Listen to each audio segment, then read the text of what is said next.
নমস্কার বন্ধুরা, ভজরি মান্না কিচেনের আরেকটা নতুন পর্ব নিয়ে তোমাদের কাছে উপস্থিত হলাম। আজকে আমার উপস্থাপনা পাবদা মাছের তরকারি।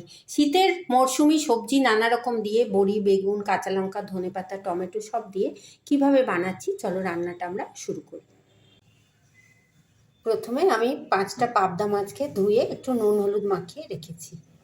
আর এখানে আমি ব্যবহার করব টমেটো, মটরশুঁটি, পেঁয়াজ, ধনেপাতা, কাঁচা লঙ্কা, বড়ি বেগুন দিয়ে চলো পাবদা মাছের তরকারি রান্না করে আমি তোমাদের সঙ্গে শেয়ার করছি। রান্নাটা আমরা শুরু করি।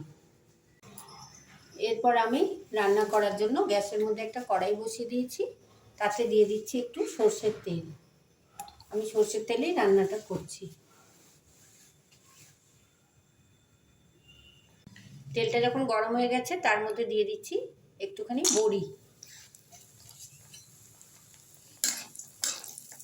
বড়িটা আমি লাল লাল করে ভেজে নিচ্ছি।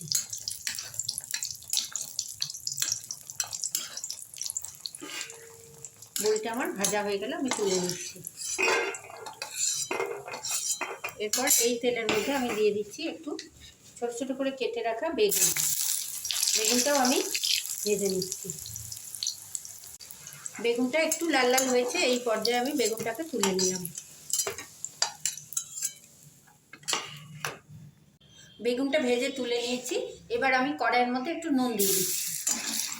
গরম তেলে নুন দিয়ে দিলে মাছগুলো ভাজতে গেলে কড়াইতে জড়িয়ে যাবে না।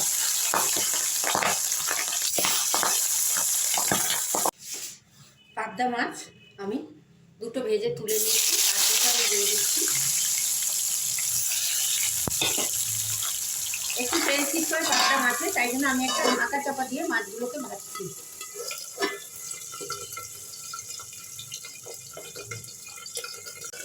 মাছটা ঢাকা খুলে একবার নেড়ে দিচ্ছি।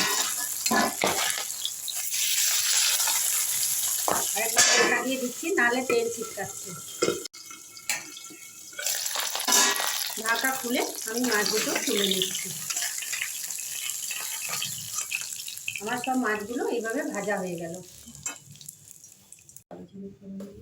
এরপর আমি মাছ ভাজার তেলের মধ্যে দিয়ে দিচ্ছি একটু কালো জিরে, একটু পেঁয়াজ। কালো জিরে আর পেঁয়াজটাকে নাড়াচাড়া করে নিয়ে আমি দিয়ে দিচ্ছি একটু টমেটো।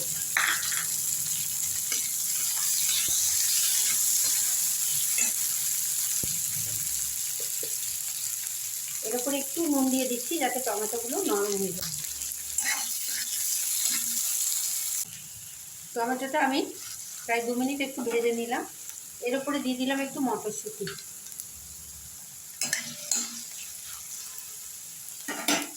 মটরশুঁটি দিয়ে এরপরে আমি দিচ্ছি একটু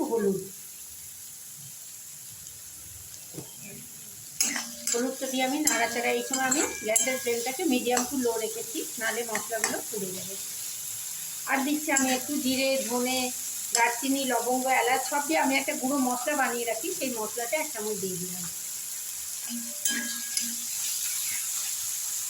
মশলাটা একটু ভেজে নিচ্ছি।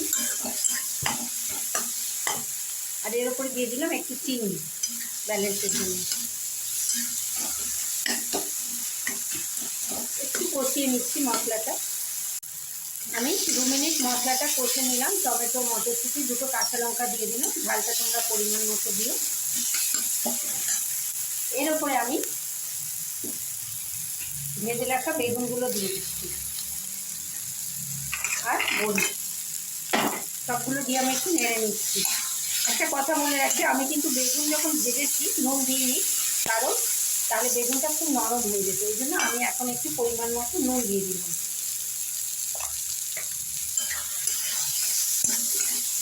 যখন পুরো ভাজা ভাজা হয়ে গেল তখন আমি তারপরে দিয়ে দিলাম একটু জল। একটু বেগুনটাকে টমেটো, মটরশুঁটি সব যাতে গায়ে মাখা হয়, একটু জল দিয়ে দিলাম। জল দিয়ে আমি একটু ঢাকা চাপা দিয়ে দিলাম 1 মিনিটের জন্য। ঝোলটা ফুটে গেছে আমার। এইবার আমি এই যে মাছগুলো ভেজে রেখেছিলাম, মাছগুলো একটা একটা করে দিয়ে দিচ্ছি।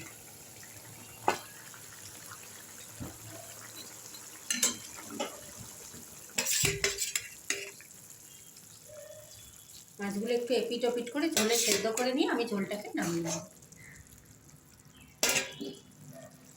মাছগুলো আমি দিয়ে দিলাম এক পিঠ। এইভাবে ঝোলে ডুবিয়ে ডুবিয়ে আমি একটু সেদ্ধ করে নিই, আবার এটাকে আমি কমিয়ে দেবো। ঢাকাটা খুলে নিই। মাছগুলো খুব সুন্দর সেদ্ধ হয়ে গেছে, উল্টে দিচ্ছি। এবার আমি গ্যাসের ফ্লেমটাকে বন্ধ করে দেবো। স্ট্যান্ডিং টাইম 10 মিনিট রেখে এটাকে আমি ঢেলে নেব। নামানোর সময় ওপর থেকে একটু ধনেপাতা কুচি দিয়ে দেবো। ধনেপাতার গন্ধটা খুব ভালো লাগে। ব্যাস, আমার পাবদা মাছের বেগুন বড়ির ঝোল তৈরি হয়ে গেল। এবার আমি গ্যাসের ফ্লেমটাকে বন্ধ করে 10 মিনিট রাখছি। এবার আমি ওপর থেকে একটু সরষের তেল ছড়িয়ে দিচ্ছি সুস্বাদু হওয়ার জন্য। খুব সুন্দর একটা সরষের তেলের গন্ধ আসে। কাঁচা লঙ্কা, সরষের তেল, ধনেপাতা। আমার পাবদা মাছের ঝোল রেডি টু সার্ভ। পাবদা মাছের তরকারিটা আমি একটা প্লেটে ঢেলে নিয়েছি। বড়ি, বেগুন, কাঁচা লঙ্কা, ধনেপাতা, মটরশুঁটি, শীতের সব সবজি দিয়ে পাবদা মাছের তরকারি করে আমি তোমাদের সঙ্গে শেয়ার করলাম। যদি আমার ভিডিওটা তোমাদের ভালো লাগে, অনেক লাইক, শেয়ার, কমেন্ট করো, সাবস্ক্রাইব করে বেল আইকন প্রেস করো। কোন বন্ধু কোথা থেকে দেখছো জানিও। সবাই খুব ভালো থেকো, সুস্থ থেকো, সাবধানে থেকো। এইভাবে একবার পাবদা মাছের তরকারি সবজি দিয়ে খেয়ে দেখো। কেমন লাগলো আমাকে কমেন্ট বক্সে লিখে জানিও। ধন্যবাদ।